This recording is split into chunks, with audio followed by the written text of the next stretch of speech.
So ayan guys, final briefing na nga namin. At yan, nagutom nga ako kaya kumain muna ako sa Greenwich.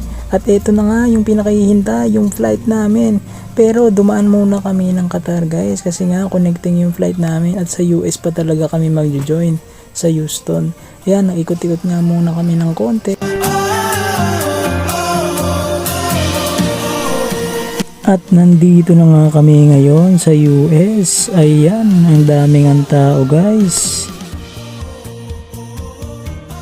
At nag-hotel nga pala muna kami ng ilang araw. Lumabas kami at namili.